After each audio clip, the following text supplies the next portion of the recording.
Mga mare, aminin nyo, may mga kaibigan tayong kinaiinisan pero hindi pa rin natin kayang iwanan. Paano kung ang pambansang buraot na si Tommy ang ready na raw mamaalam? Punta na ako sa Canada. Magmamigrate na ako.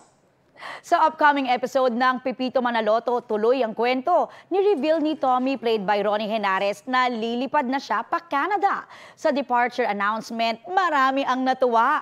Pero ang kanyang Pepito my friend, hindi pa rin naniniwala.